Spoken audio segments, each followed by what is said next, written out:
That's what all the people say. You're riding high in April, shot down in Oui, May. ils ont dû se croiser dans leur carrière, Frank Sinatra et Lucky Luciano. Ils sont originaires du même village. Ah ouais. Lucky Luciano est né là, à côté de Palerme, et le papa de Frank Sinatra est né dans ce même village, comme Frédéric François, au passage. Ah oui? Aussi, oui. Ce village qui s'appelle les Carafridi. Ça se prononce difficilement. D'accord. Ce garçon, Lucky Luciano, a une carrière assez étonnante. Oui. Tout au long de sa vie, mais c'était un flingueur ou c'était un chef. financier, Oui. lui? C'était plutôt... Pas un financier, un directeur d'hommes. Hein. Voilà, il savait s'occuper des affaires. Alors, c'est pas financier sur le plan boursier, si vous voulez, mais plutôt sur le fait de savoir où aller, quelle direction prendre, comment diriger ses hommes. On va le surnommer le capo di tutti capi, c'est-à-dire le chef de tous les chefs. Il va devenir le patron, une grande partie de la mafia new-yorkaise, puisque c'est là où il débarque avec son papa et ses deux frères en 1906, alors qu'il a quoi? Il a tout de suite, il a 8-9 ans. Il a 8-9 ans, mais seulement dès l'âge de 11 ans, il commence déjà, comme il fait quelques vols à l'étalage, on commence déjà, les policiers s'intéressent à lui. Et puis à 14 ans, il commence à donner le coup de poing. Et puis petit à petit, il commence non seulement à essayer de travailler pour un chapelier, mais en même temps, il vend un peu de drogue. On va regarder tout ça, mais c'est pas la drogue qui va l'intéresser. En tout cas, c'est pas avec ça qu'il va faire sa fortune.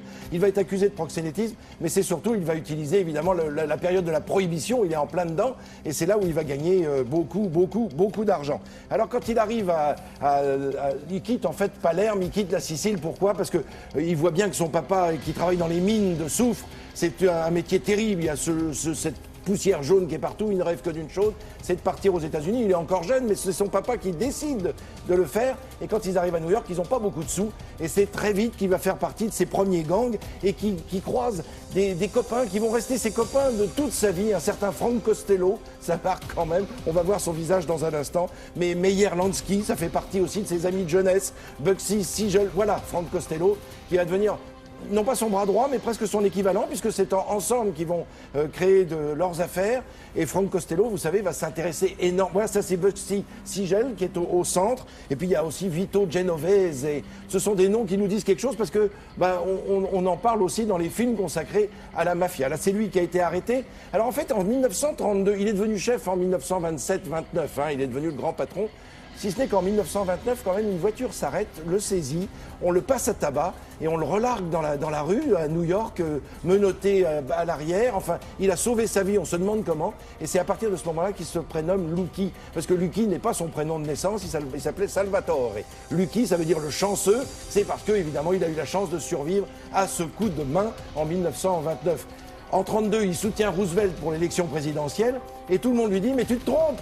Fais attention, il va se retourner contre toi. Et dès qu'il est élu, Roosevelt va faire la chasse aux mafieux et la chasse à la mafia à New York en lançant notamment le maire de l'époque, LaGuardia, Fiorello LaGuardia, le maire de New York qui a laissé son nom à l'aéroport de New York. Là, on le voit mort, c'est à Milan. Alors, il n'a pas été abattu.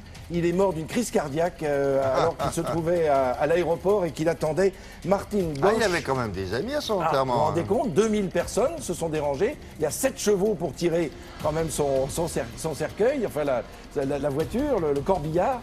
Et il est enterré aux États-Unis, à New York.